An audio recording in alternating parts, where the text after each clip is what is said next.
Welcome to Acute Conversations, the official podcast of APTA Acute Care, where we share engaging conversations about acute care physical therapy so you can connect to your profession. I'm Ashley. And I'm Leo. Today we chat with Jason Falvey.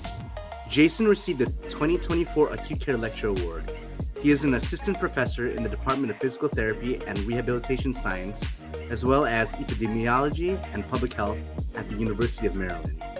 Today we discuss physical function as a powerful predictor of hospital readmissions, how acute care PTs have value even when they don't touch patients, and where to get an authentic cup of coffee from Panama when visiting APTA headquarters.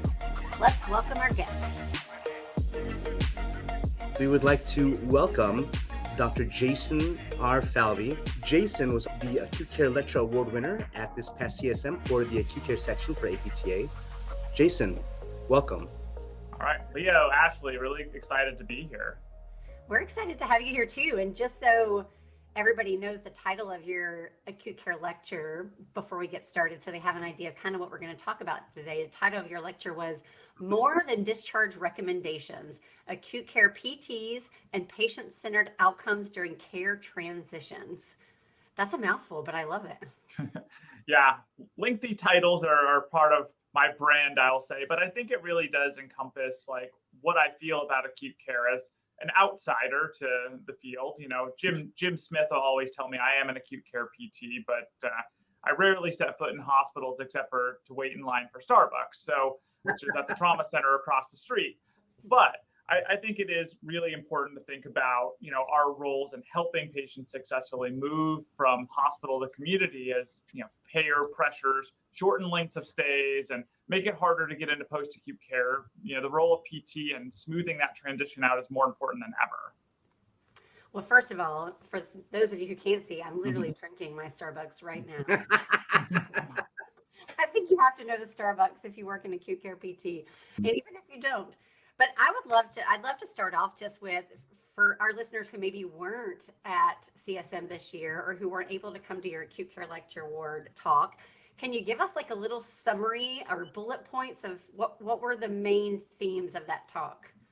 Yeah, so I think really one of the things I talk about a lot in my research in general, and especially in this talk, was that physical function is a really, really important predictor of how successfully people are going to transition to the next level of care. And when I say successful discharge, I don't just mean readmissions, right? Like readmissions are a very, singular, did you get back to the hospital within 30 days, yes or no? But if you ask patients what they care about, that's not necessarily what they're going to say.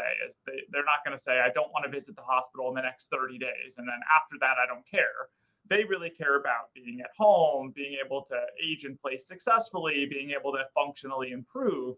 So PTs have a lot to do with, helping patients reach their goals and things that are maybe not exactly the same as the things your hospital system says are important. And I get to be up here in my ivory tower and say things like that. But I know many acute care therapists feel that way, that maybe the metrics drive their performance versus what patients prioritize. So we talked a lot about that, how PTs can really play a role in smoothing out those transitions from, measuring function for, helping create a culture of mobility that might be teaching nurses and CNAs safe patient handling, helping create care frameworks and care pathways that, promote more mobility autonomy, reducing bed rest days, by helping with clinical algorithms. And obviously our hands-on skills are very important, but I think there's a lot we can do to impact patients, just in terms of solid communication, providing input on mobility as an overall marker of health and how that might reflect safe discharge. That's great. Jason, I remember during your talk, I was right in the front row. And one of the things that you had said, first of all, there's a caveat that you're not an acute care therapist, but you are one of our biggest fans. Mm-hmm. One thing I think is really cool is maybe just addressing sort of those gaps. What do we see that's missing from the acute care side of things that are kind of lost in translation when patients end up going home? I think also there was maybe a webinar that you taught in something like from bedside to, or from website to bedside, or bedside to webside. And that's also one of the topics you had talked about. So can you just talk maybe about some of those gaps that are happening between the two? Yeah, well, I appreciate you being in the front row. You know, the groupies, the nodders, the smilers. Yeah, those people. You know, those are gold when you're giving presentations. So thank you for being one of those people first. Not a problem. I'm gonna smile and nod now throughout. Yeah, the smile and nodders, right? Like, you know, make sure I'm not going too far off track. You know, you didn't even sneak too many glances at the bar that was being set up next to you. So I appreciated that. Like, your attention was really focused. So, It was a good talk. It was a good speech. yeah, I'm glad. So, but in terms of the things that I think are missing, you know, I think, and I'm going to frame this as it's not your fault.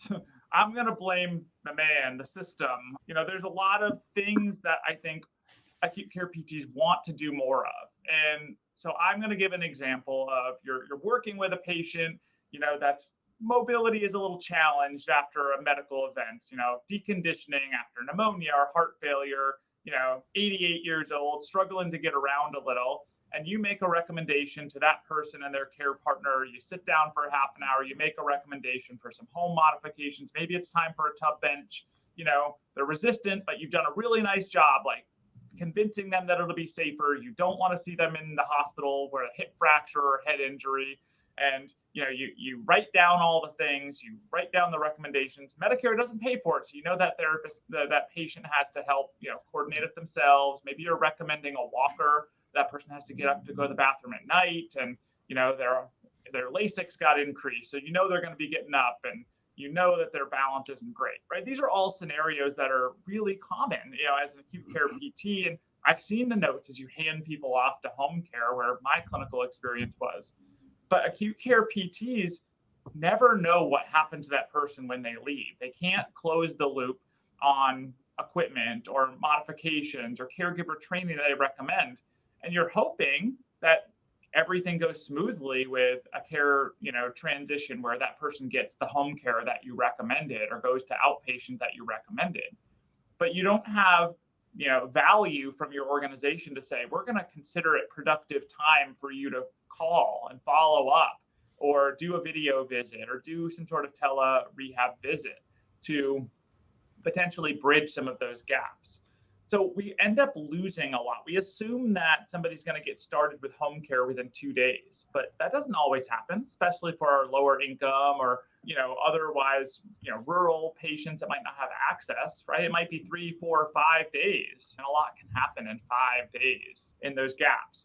So I just think there's a role for acute care PTs outside the hospital that's not well recognized. The metrics for your productivity are very much how much did you touch patients that particular day and how much time did you spend with them, not how much value did you provide to the health system. And I think that misalignment is really reflected in some of the gaps we see in handing off communication to post-acute care therapists, right? Very few acute care therapists pick up the phone and talk to post-acute care, right? They might want to, but it's often difficult to make that happen, to home care, to outpatient.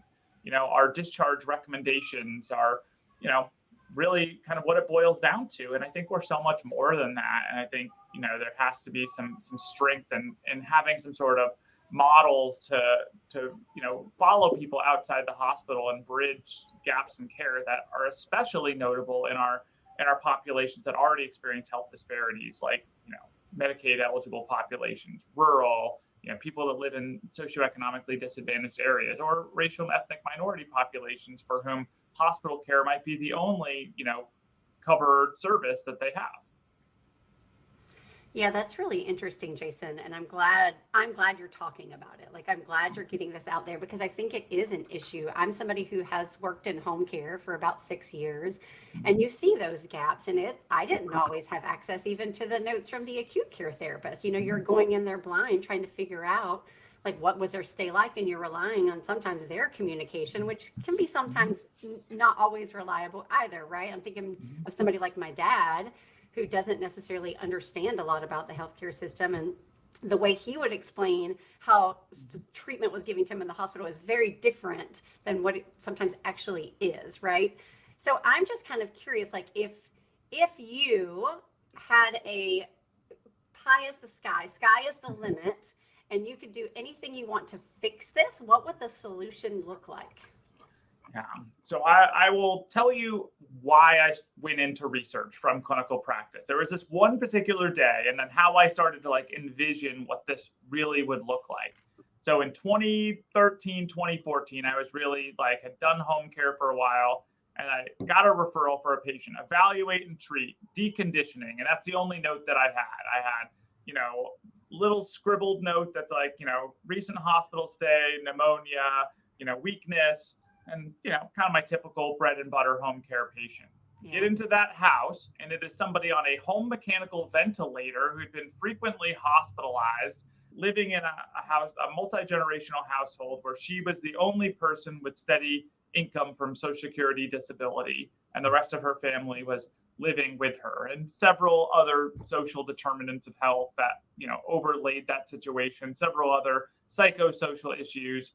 But all I knew going into that house and all the hospital thought was important to provide was that this person was deconditioned, when there was clearly like being on a home mechanical ventilator required so many more needs and so much more advocacy, and everything from talking to the power company to make sure that, hey, if there's power outages, make sure that this person like doesn't get their power that's not restored for a while, or if there's a non-payment of a bill, like you might actually kill her if you shut off her power. So let's be really thoughtful about that. So those are kind of advocacy things that me on the other end was coordinating.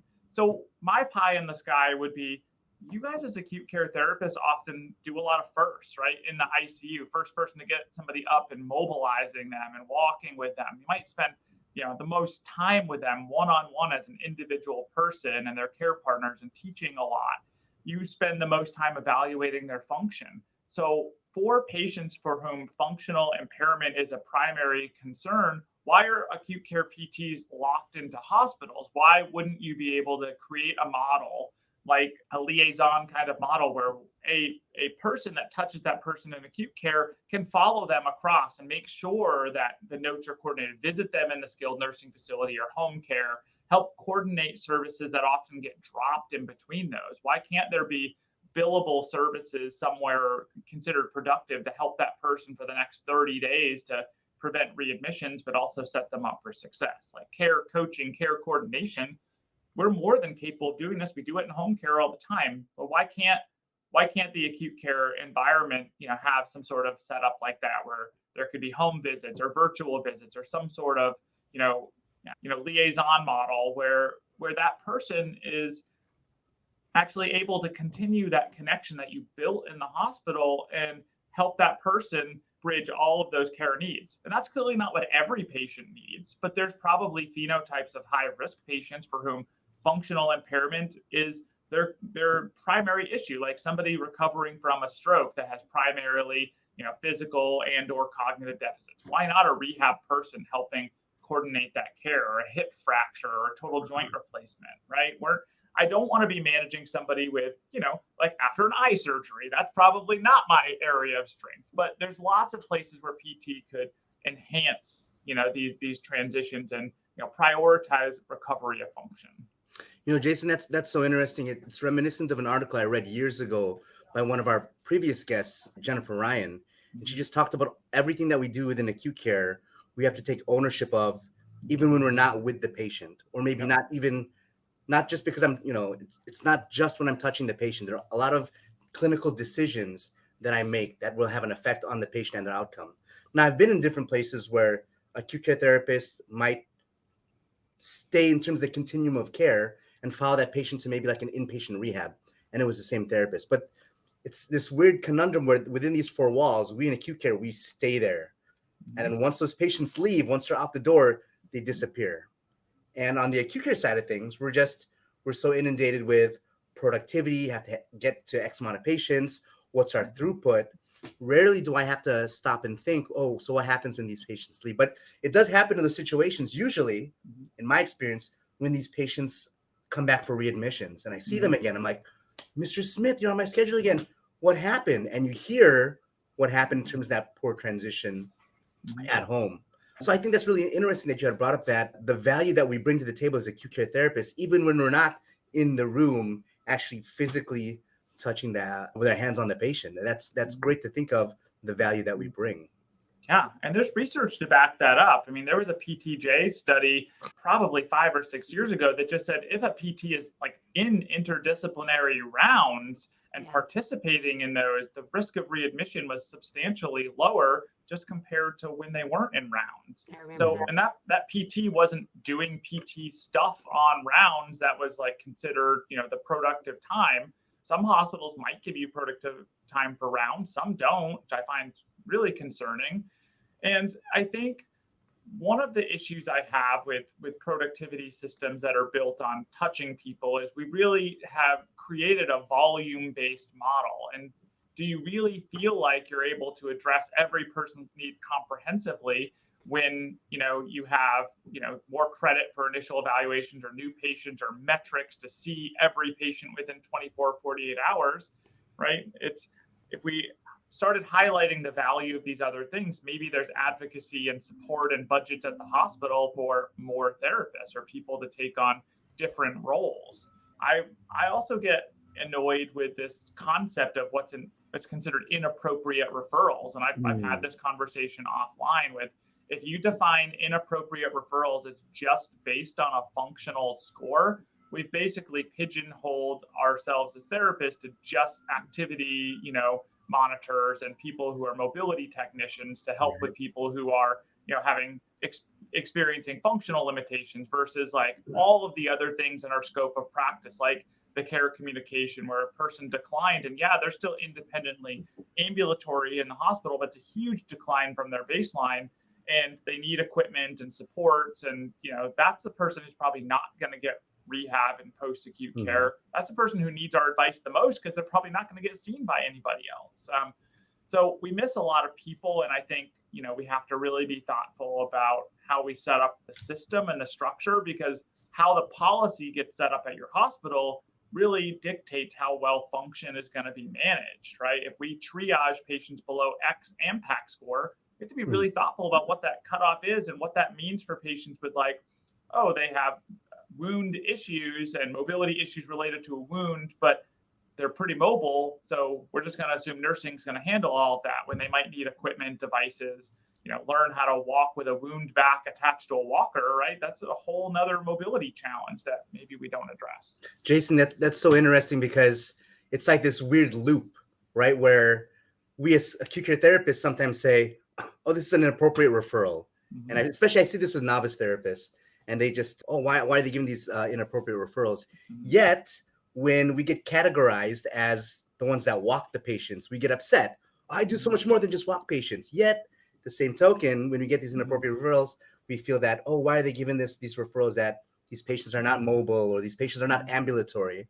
So I think it is a good lesson for those listeners out there to kind of keep in mind, what's the reason that this consult was made? And even if it was just a regular consult that just gets triggered, it's an opportunity. That's the way I look at it. It's an opportunity to say, I've got this specific skill set. How can I be of value to this specific situation? Patient is on, we've had previous guests that specialize working in hospice care. And again, I've had therapists say, well, the patient's on ambulatory, where can I be helpful? I think we need to think of the bigger picture. And what I love about this conversation is that you're changing my concept of what acute care is, that it's not confined to just 4 walls and the ICU and then, worried about discharge. There's so much more of an impact and value that we can bring to the whole conversation. I have so many thoughts going through my head right now. I don't even know if I can get them all out. But first of all, Leo, I agree with you. It's one of my pet peeves for therapists to get a consult and sign off sight unseen without even seeing the patient. Because I'm like, if I'm going off a nursing note that they're walking independently, that could look very differently. Maybe they're just walking in the room by themselves. But what does their gait look like long term? What does their function look like? What does getting up and down look like? What are their barriers in the home that we haven't even talked about if we sign off without even seeing them? Right. But I'm just curious, literally my mind is blown around. So many thoughts. I'm gonna see if I can articulate them. One of the initiatives, Jason, that my institution was doing recently, it was a Transitions of Care initiative, and it was initiated by a doctor, which I thought was fantastic. And they wanted to bring multidisciplinary, other people on board. So they got PT and OT and all other kinds of disciplines. And what they were doing was, and they were specifically looking at patients that were discharged to a skilled nursing facility.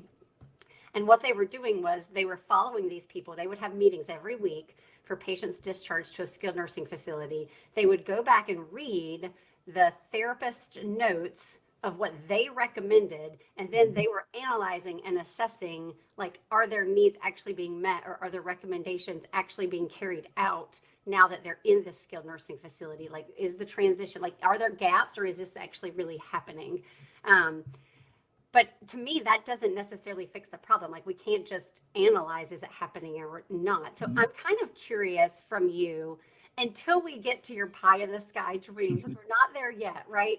Like, and to me, like, for that to happen, acute care therapists need to have a different mindset, right? Like, you can't just put yourself in a box and in this silo of, oh, well, I work in acute care and you work in home health and you work in outpatient. I think we have to have this kind of more, I guess, less siloed approach.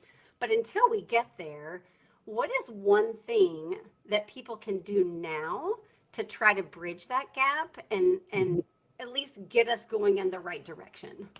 Yeah. So if I was going to make one suggestion, and I have two, one's going to annoy people, so I'll say that one second. I'm going to say the one that I think is practical, and PTs have an input, but you don't have to touch every patient. What if every physician discharge summary had a block for functional assessment that they required to fill out? Like, if there was just a templated field that physicians had to comment on physical function, and they could bring in either, PT assessments, or they had to comment or have some sort of standardized assessment of function, which right now, Medicare evaluators, 1 in 4 discharge summaries have some measure of physical function, right? That may be better or worse. That information's a decade old now, but I tend to think it's probably not a whole lot better. If you made physicians comment on that at every discharge, and that information was always communicated across care settings, and we made it there's a standard thing, right? Medications are always reconciled at discharge. Why isn't function always reconciled, like from their baseline to where they are at discharge, right? Are you reconciling what happened during hospitalization? Was there a decline? Was it improvement? Did it over the course of the hospital? Like, we don't know. And I think that would be really powerful information, because then you'd start having structured information to start looking at who is at risk and how does function help you predict additionally, risk for readmissions. And then hospitals start to care about it because there's data on it and they can't hide from the data. They can hide from stuff when it's buried in your free text notes that's unstructured, and it's just like, it's hard to analyze, so they just kind of ignore it. They can't ignore it if it's structured information that's part of the discharge plan. So I love that practical recommendation, but I still want to hear your other one. What's your other? Yes.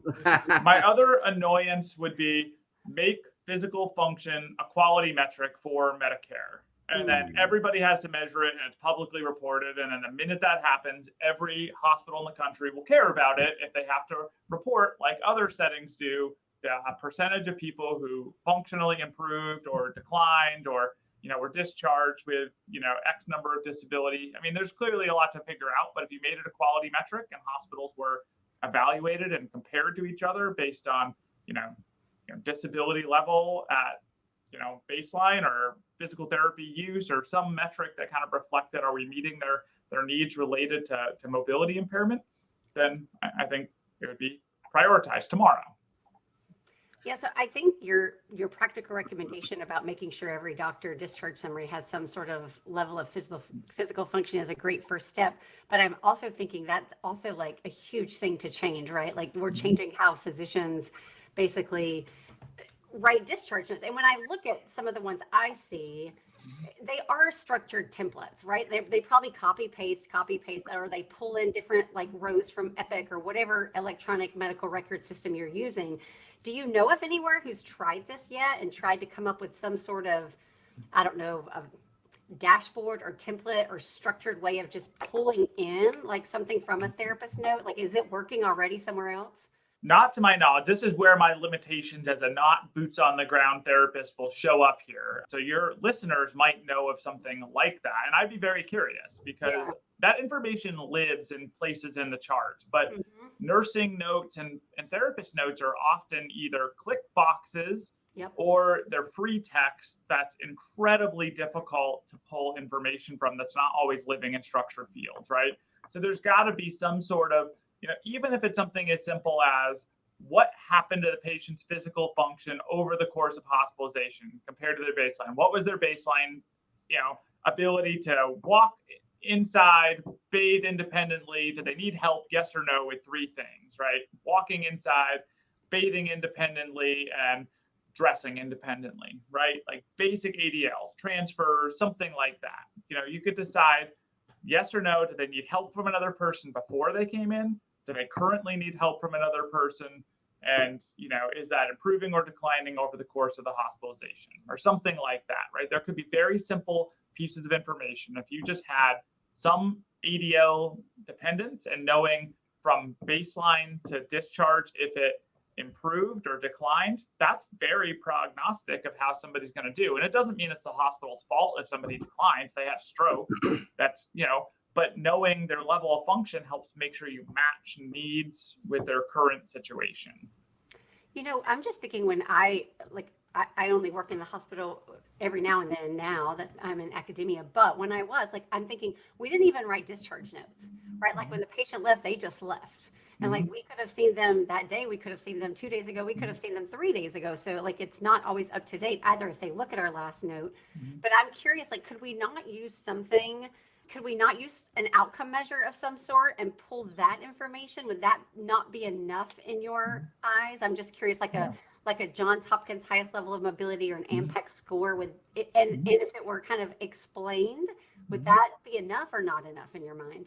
Yeah, so I always have to weigh what's the best thing from a research clinical standpoint versus what's feasible and acceptable and what people will actually collect. Because the greatest idea and the best clinical things, which I've seen people really hash out in a room, and then they cannot force people to collect it because it's too burdensome. So I do think that is a conversation that has to be made as a team. I also don't like it when hospitals just decide things without input from all of the relevant parties. So I do think this is a community engaged kind of approach where therapists, administrators, physicians with common interests should be at the table and decide what thing is very easy to collect, but also powerful, right? And a frailty scale or Hopkins level of mobility, or a clinical frailty scale or Hopkins highest level of mobility, something that's one number, one kind of metric, those things are helpful, right? At least as a, where is this person? What's happened to them over the course of hospitalization, right? From admission to discharge. Because I think there's a lot of insidious decline in these things that we miss, right? Especially if somebody's independently ambulating the whole time, but they're reporting more difficulty getting out of bed every morning during the hospitalization, right? Trunk strength and and coordination declining. They're still independently mobile, or they're really stubborn and they don't want to tell you. But if you asked about difficulty, I do think that you would catch a lot of insidious decline, the quiet decline that is going to lead to a fall or some sort of issue or unmet need when they leave. That reminds me of some of our transplant patients who are walking multiple laps, but they can't stand up without a solid level of assistance. Yeah. Right? So that might be reflected. You're absolutely right. Yeah. Your patients that you've walked in home care and they can't get out of their couch or out of their recliner. I've met plenty of those, and or they're just sitting somewhere and they're like, "Oh, I'm glad you came. I was waiting because I couldn't get up until you got here." Right. And that's not ideal, but those are things that we would have caught if we had asked, or, just taking 2 tries to get out of a chair. That's literally a click box that would tell me, okay, that's pre-frailty. That's probably weakness, lower extremities. That's at least one frailty risk factor right there. Attention acute care members. The Bridge the Gap Conference is coming to Chicago, Illinois, May 3rd to 5th.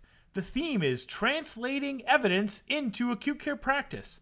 The conference will be focused on bringing the science and evidence for physical therapy into acute care practice. The conference will be featured in stunning downtown Chicago at the Department of Physical Therapy and Human Movement Sciences, Feinberg School of Medicine, Northwestern University. Once again, May 3rd to 5th. Registration is now open and is available to the first 96 attendees. Register early to secure your spot. Early bird registration closes on April 19th. Please check out our show notes for a link for conference registration and agenda. And now, back to the show.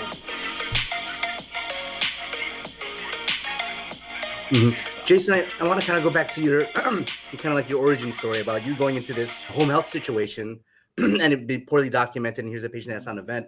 You brought up a really important point that I think is that some people we miss the whole psychosocial component of that situation, right? And so I think the family really wanted that patient to come home, because they want their family member home, but then also that was the source of income. And I remember working on the floors and thinking this patient, they need to be in some type of subacute floor or rehabilitation, and not seeing the other side of the coin from the family's perspective. And it wasn't until I actually sat down and talked to the patients to really get the whole idea that they're not just their ability to function. There's also a patient that's housed within a story of their relationships with their family members, that psychosocial component. And after looking at your bio and reading up on you, I'd seen that you had done a lot of advocacy and you've studied a lot of the stuff regarding the psychosocial aspects of our patient care, which I think you being in home health kind of lends to learning more about that. Could you talk maybe a little bit about your understanding? Because I also teach a course at the University of Illinois in Chicago based on psychosocial theory and practice. So I'd love to hear your thoughts on that. Yeah, I mean, I think these are things like communication, the affective domain, how PTs interact, how do we probe for some of these social determinants of health, which include social connectedness with home and community. These are all really valuable. You get this kind of information from people in acute care, right? You guys do some of the best and most comprehensive histories, right? I've read the free text notes. Like when I get them, they're comprehensive. It's like a telenovela. Like sometimes it's dramatic. There's a lot of twists and turns. There's a lot of protagonists and antagonists, and I'm waiting to see what's going to happen. But by the time I get to the end, sometimes I'm like, okay, this therapist spent so much time and they knew this patient, they got all this information, but I don't know like what made the patient tick, what motivated them, how did they engage them, because this is a difficult situation. I would have loved a phone call with that therapist to say, wow, this is what worked. I actually got them motivated this way. That would have saved me 2 visits in home care to navigate a difficult home situation, or a care partner who maybe was either too involved or really needed to be there to get accurate information, right? I might have scheduled my home care a lot differently, right? There's plenty of times where an overzealous care partner that wasn't really involved in care was not helpful. And sometimes that person was integral to me understanding the true needs. And so I think there's a lot of, disconnect there that I think could be solved structurally, right? If we enhance the communication across care settings. That, I think addressing those issues from a communication standpoint helps you identify things like social isolation, right? If you're really concerned about somebody's social function in the hospital, for example, and you get them to me as a home care therapist, I know that from my research, people who are socially isolated have more disability, more likely to die after serious hospitalizations, right? Social disconnectedness is a really powerful predictor. As a home care therapist, there's a lot I could do knowing that information, right? If I could start that process and be able to get a head start on connecting them with senior companions, or be able to connect them with community neighborhood resources, right? And I could probably help reduce some of those negative consequences and make sure they get rides to care, right? Things like public transportation access. Like how many of you ask regular use of public transit to get to doctors? And that's a whole different challenge if you're discharging somebody to the community. If they use public transit to get to the doctor, that's very difficult with somebody that has new wound vac or new mobility devices, right? The risk of falling, you get a new anticoagulant, just being thrown around on a public bus in Baltimore might be enough to give you an intracranial hemorrhage. So I think these are all really important things that we could identify with time. And even if we do identify, we're not really afforded opportunities or resources to act on it as acute care therapists. And often it's hard to connect those dots. That's interesting. Jason, you had mentioned that transportation. Reading up on you, you were also a member of the Transportation Corps over in Baltimore, Maryland, correct? And so what do you do? Are you a consultant for them? Are you able to give some input, especially for people that might need to use public transport, to make it more accessible? Yeah, so I've been, able to attend a couple of those meetings as one of the community partners. So I'm certainly not like in the leadership of that organization. There's several community members, people who use transit, business organizations who are advocating for public transit for everything from environmental concerns all the way to, patient healthcare access. But I've been able to lend the voice of, aging older adults to, understand access to people living with disabilities and thinking about facilitators and barriers. We're doing qualitative work right now on people using disability accessible public transportation and kind of understanding what those challenges might be, especially for people that are layering on, recent illnesses or, medical complexity or recent surgery. We also are doing a lot of work around community mobility and understanding like what are the barriers in the community just to get to public transit and how does that affect access to healthcare. So when we recommend going to PT as a follow-up and outpatient PT, like it's more than just like getting a ride to the clinic. For some of these patients, it's a 35-40 minute bus ride, transferring 2 buses, walking 2 or 3 blocks. What we would think of the outcomes of outpatient therapy are just the things that they need to get there to begin with. Walking 3 blocks is community mobility. That might be something that outpatient works on, but that's for some patients, they need to be able to walk 3 blocks to even attend and effectively participate after that. I used to do home care in New York City and Manhattan, and that was a real thing. Like very few people had cars, right? So gate speed became a regular measure, because if they couldn't cross the street by the time it said don't walk, it was a safety issue. So I totally get where you're coming from there. And sometimes it's a long walk to the next bus stop or to the subway, right? And then elevator access is not great in subways either. Sometimes you have to walk even further to get to the elevator than you do to the stairs. But so I hear you on that one. I'm just curious, Jason, you are a geriatric specialist, correct? Yes. So I'm just curious, like, how does this all relate to the older adult population for you? And also, like, I'm curious, what's your latest research? Like, what's next for you and what are you working on right now?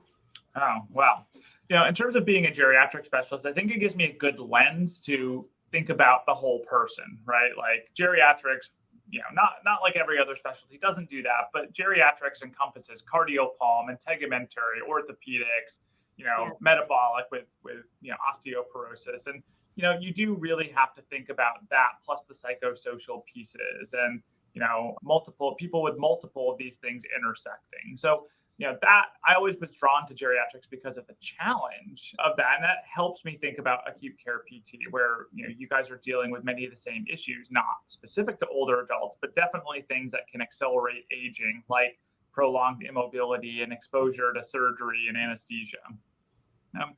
So a lot of my prior work, when I was a postdoc at Yale, I did work, with outcomes after critical illness for older adults and really thinking about what are the influence of social and neighborhood factors? And we've published on that, access to home care for homebound older adults, what's the impact of neighborhood disadvantage on functional outcomes, and, how does social isolation impact recovery?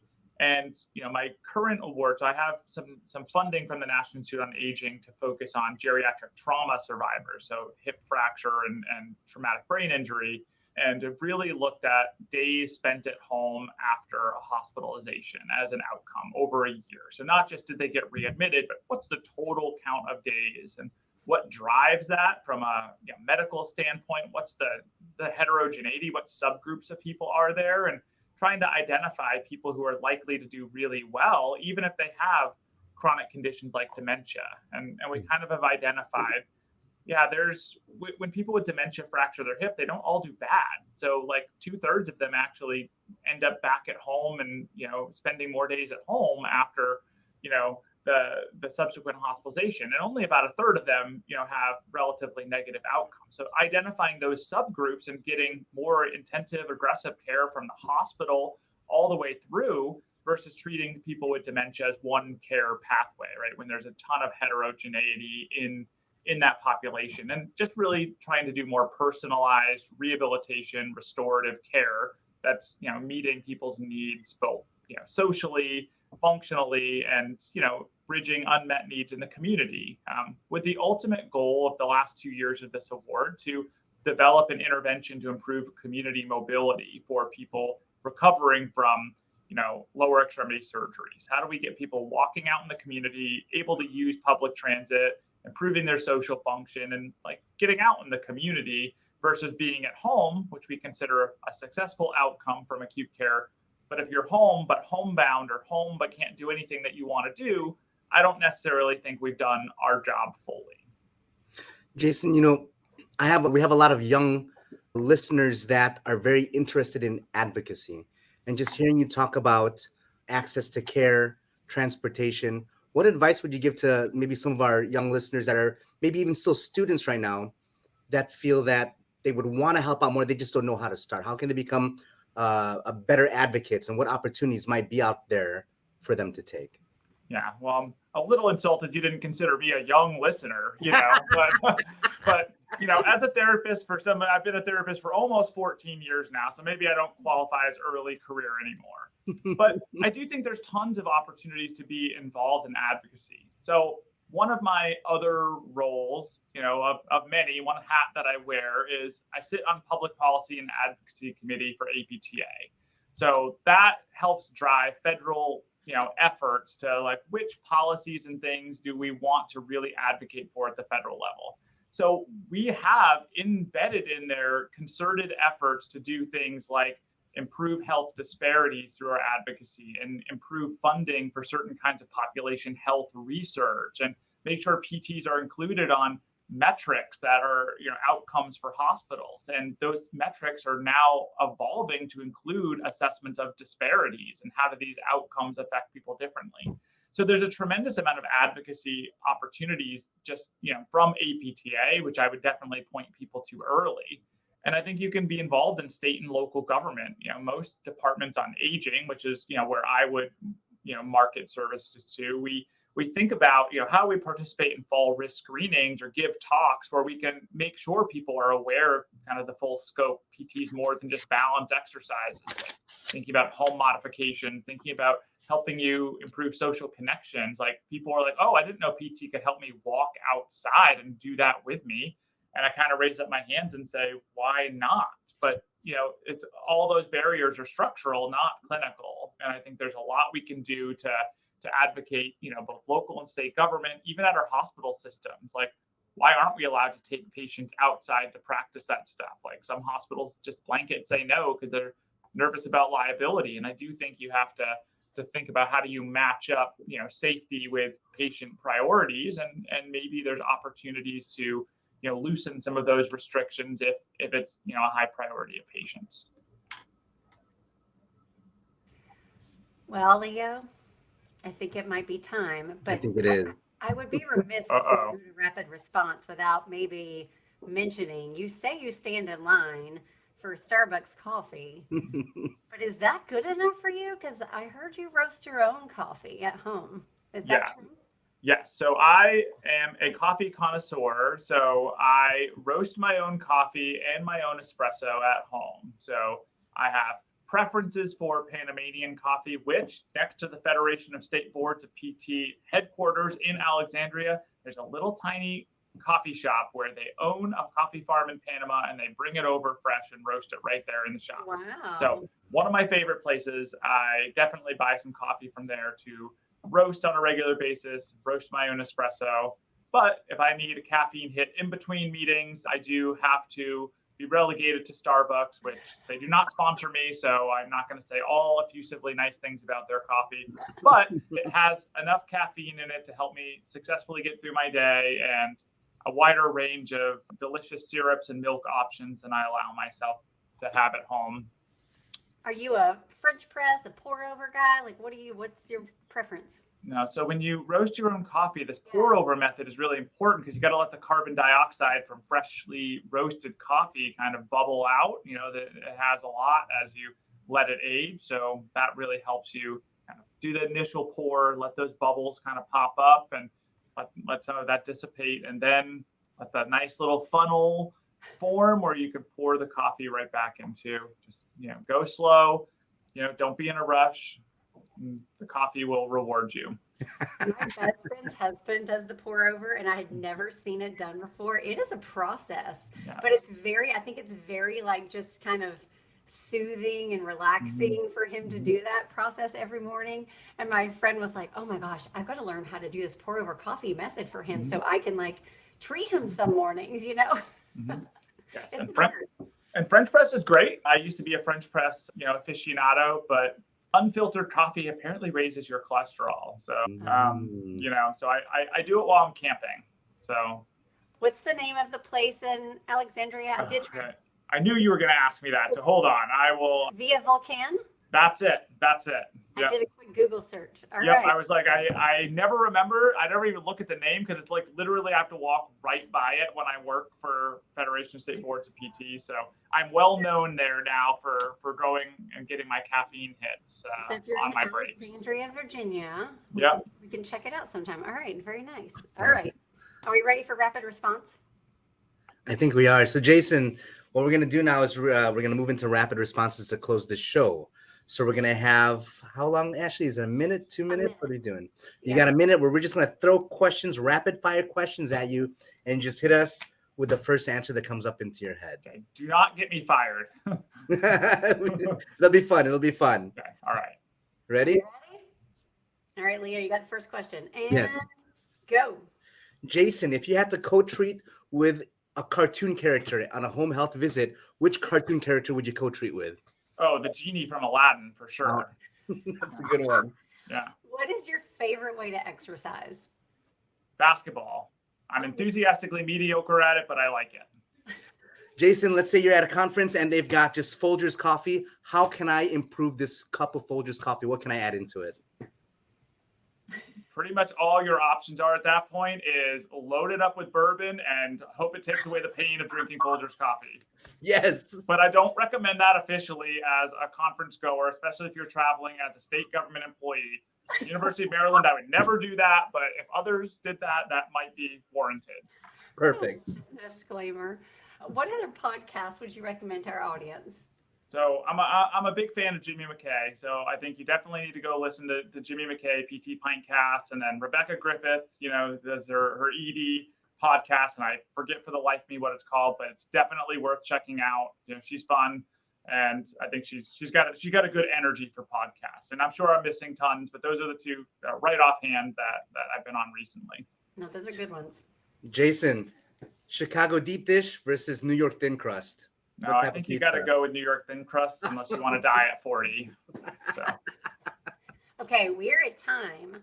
So I'm going to modify the last question that we normally ask everyone, but you can choose. You can answer, you work in acute care when, but since you're not an acute care therapist, I could say, you work in post-acute care when, fill in the blank.